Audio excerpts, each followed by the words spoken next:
Hey everybody, Mitchell here. Today I'm going to tell you about the first time I flew on an airplane and why I can't fly anymore. There isn't much that scares me these days, but back then I was terrified to fly for some reason.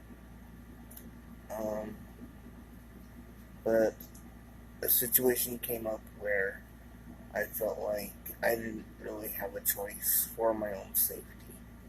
So I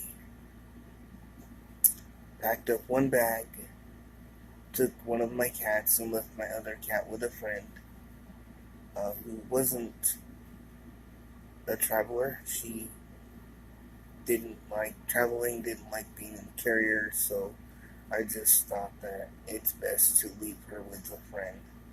And I took my other cat, who was the total opposite, and made a plan with a friend and went to LAX airport.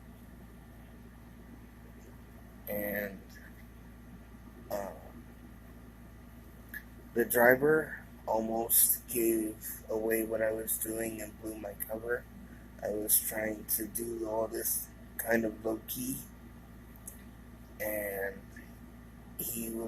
we were late to the airport, and after security and everything, this was in about 2005, so it was post 9/11, so there was a extra security, uh, and I had to make sure that my cat had current vet records. So I had taken him a few days before, and they also asked me when the last time was that he had a bath.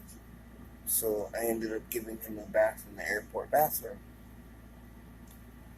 the night before while we were there.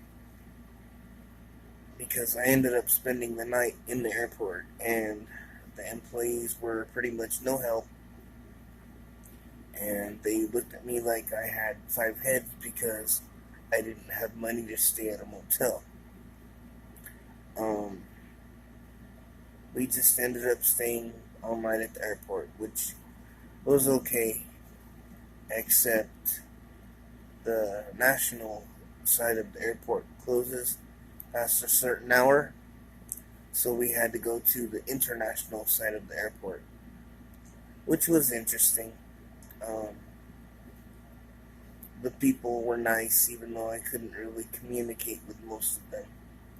And I was fascinated by this one Asian gentleman's cell phone because it had these really cool lights that I had never seen before and haven't seen since. I think he was from Japan. Um, so we were basically waiting to see if a spot opened up on another plane since I missed my plane. And as more time went by and it looked like I would be living at the airport permanently, uh, this was just a few hours though, not days or anything. They ended up eating the cost of my ticket. My ticket was worth about $1,000, and it was a straight through ticket. Um, so when you get on an airplane as a wheelchair user, it's a bit of a production. I had to transfer from my wheelchair, which I could do at the time. I had a manual wheelchair, into this really skinny, thin air aisle chair is what I call it, because it's just thin enough, narrow enough to fit through the aisle.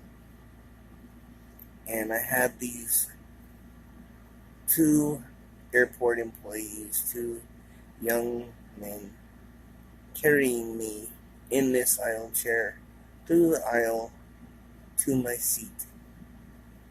All because wheelchairs are not accessible and we are not able to sit comfortably in our own chairs that are made for us uh, in an airplane.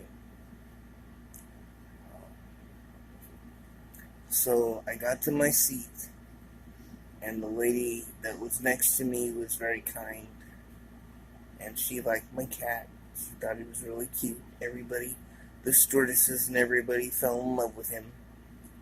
They took him from me during takeoff, and she brought him back to me. I asked. His carrier didn't fit underneath the seat for some reason, even though I bought a specific airline approved carrier. So she just took him from me to go with the other stewardesses while we took off. It was fine. And I asked her if it was okay if I could have him back during the flight, and she brought him back to me. And I was allowed to hold him in the carrier during the flight, and he spent the whole time looking out the window. And they took him from me again as we were landing. They all fell in love with him. She said that he was talking to them the whole time that he was with them, and I'm glad that he enjoyed his little adventure on the airplane. But the reason to clarify that I can't fly anymore is because when I used the manual chair, it wasn't as difficult. They just took it and put it with some luggage in the back of the plane behind the last row of seats, and it wasn't that big of a deal. But now I use a power chair, and if you're a power chair user, the transferring to the seat is still the same. They still make you use the aisle chair, but they make you take your power chair apart, and they put it underneath the plane with in the cargo hold with all the luggage and things. And the problem with this is, not only is it very uncomfortable for the wheelchair user because they aren't in their custom chair that is made for their specific needs, a lot of wheelchairs and power chairs get damaged during flights. Like, the power chairs will have parts broken, or they won't work, and they have to be small enough to fit through the doorways of the cargo holds and things like that. So airlines spend a lot of time and a lot of money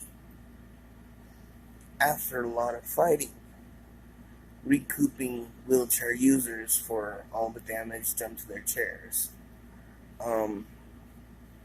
If you haven't, please check out Squirmy and Grubs. I will leave a link to their chair in the description, because Shane and Hannah do a beautiful job of explaining visually and in words in a way that I'm unable to, what it's like for a wheelchair user to fly. So please check them out. I will put some videos in the description also, so you don't have to search. But there is a movement that's trying to happen to make airplanes wheelchair accessible for us. It's just very, very difficult. I will look for the website and some information and link that also. But yeah, I was clearly not the star of this video. It was my little boy, and I miss him so much. I had him until he was 15, and I decided to honor his memory while telling this story because he's the star of this video. Um, and I thank you all for listening, and if you have any questions about this that I can answer, please feel free to drop me a comment or show my little boy some love. I would really appreciate that. And if you have any other topics that you would like me to do a video on, let me know, and I will catch you in the next video. Thank you so much for watching. I appreciate each and every one of you.